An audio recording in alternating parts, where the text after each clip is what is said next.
Welcome to Broncos Country Tonight. We are thrilled on the program tonight to be joined by Mac Freeman, the Broncos Chief Commercial Officer. Mac, thanks so much for the time. How are you?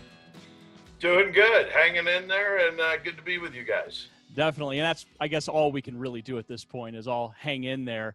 Now, the Broncos, of course, made some pretty big headlines last week, announcing partnerships with FanDuel and Betfred. Can you tell us a little bit more about the decision to go with those two and kind of pave the way for the NFL? Yeah, no, I think, given all that's going on, I think the most powerful thing, I think, internally for all of us is this has been such a hard time. It's been so hard to sort of do what we normally do, which is, try and generate the resources to give our football team to be as good as they can be. And, this is a tough window when it's, you're not able to go secure the type of deals you would normally be doing in this window. So sports betting offered a really unique opportunity. We've ended up in a great place with two phenomenal global partners.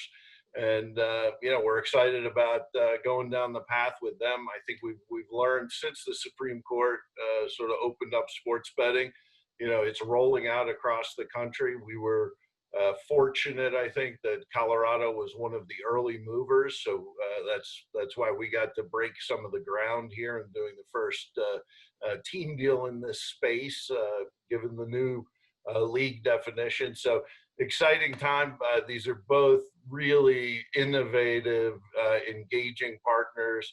I think most of the U.S. audience knows FanDuel. They really helped define the DFS space with DraftKings. So they've already got a really strong customer base and great strategies for engaging. Most people here not that familiar with Betfred, but that company is actually as old as I am. They were founded in 1967 and have a long history in Europe. So I think what we're trying to do, and we're not going to do a bunch more deals. We tried to focus on specific areas for different partners, and I think Betfred is different than FanDuel in that they actually have a relationship with the Hard Casino up in the hills. So with Betfred, you can place a hard bet up at Saratoga Casino in Blackhawk, or they will be rolling out an app as well in the near future. And we hope, with maybe our third partner, I think we'll probably keep it at 3, but the third partner, if we could get someone who is in a slightly different segment of the space, we'd like to diversify that space so we can continue to learn. So we're excited to go down the path. There's a lot to learn, obviously. It was a fascinating process. I don't usually spend extended periods up at the state capitol lobbying and chasing legislators through the halls during breaks. But it was a fascinating thing to go through. I was lucky enough, we had a group of the Rockies, Kroenke, us, we were all doing that together. Our focus was really on the integrity aspects of the betting, because that's what we've got to make sure really is handled right. Because if this starts getting sloppy and bad things are happening, this was a bad path to go down, or at least we didn't execute it right. So I think we're still very mindful of the integrity stuff.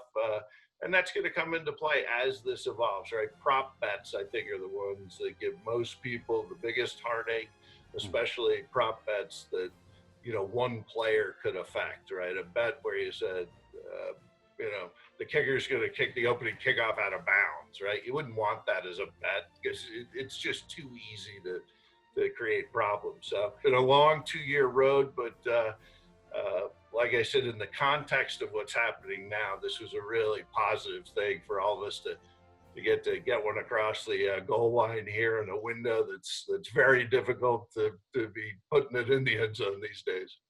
I think a lot of people don't realize is how lengthy that process is. You talked about a 2-year process. Obviously, this isn't something you just called somebody up and say, hey, you don't want to come on board with the Denver Broncos. I'm getting some joy out of picturing you running down the halls of the state capitol, Steve Atwatering it up on our legislatures. But it's in a time like this, how fortunate for the Broncos to be able to discover additional revenue channels and additional revenue streams when there's the possibility fans may not even be in the stands and that revenue goes away. So how vital are these brainstorming sessions for you guys where you're able to sit down and come up with these ideas and execute them? Yeah, well, I think obviously in a time like this, and Benjamin, you're spot on. This is a window where it's just so many of the paths you would normally be going down are just now slog mud roads, and your partners don't necessarily understand their future, and so it's really tough to do some things. So this was great. I think for a long time, part of the Bolin legacy was, we were always out punching our weight, both on the field and off. And I think, we continue to be innovators. We continue to push ourselves to be thought leaders. So to exactly your point, we're trying to step into these new spaces as soon as we're prepared to. But generally, we're real proud.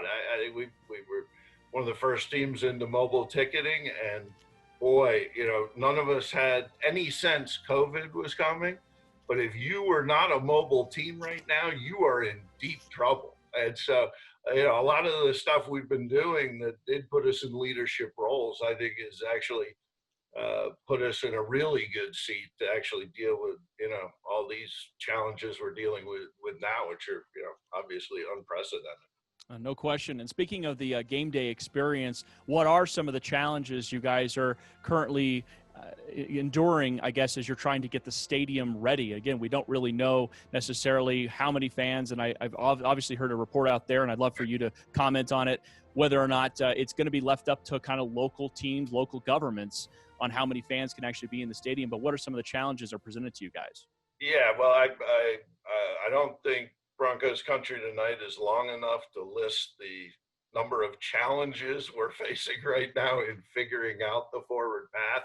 I think one of the helpful things is actually, as we're speaking right now, there was a president's call on Tuesday, and there are a lot of things being discussed. A lot of them have leaked out. I think there's obviously a proposal for shutting down the first 8 rows in the stadium, and that's to create a real safety buffer between the players and the fans. And real important that people understand that is not prioritizing one person's safety over another.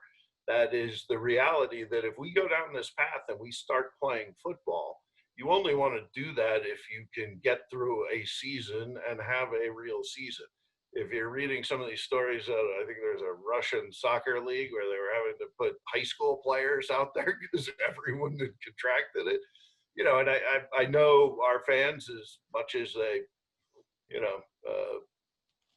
adore Cherry Creek High School, I don't think they want to see any of those kids out playing on our field just yet. Well, as much as they loathe me, they might want to see me out there as a tackling dummy for a few of the pro guys that don't have it. So I can definitely see that. I love the fact that the Broncos are leading the charge on this. I love the fact that the Broncos are the league innovator, really, on all this kind of stuff. How important is that for you guys? Well, I think it goes back to who we are, right? This has been part of our legacy. Mr. B was never about winning press conferences. He was about being the best we could be at everything we're doing. And so I think we've continued to challenge ourselves so that we're, their measures were never going to compete with the New York market, the Houston market, the Chicago, a San Fran, right? They're markets that are multiple size of ours. They're never going to, and so we actually have to outwork those bigger markets to end up doing deals like we're doing right now. And I think it's something that's, again, been part of our culture for a long time.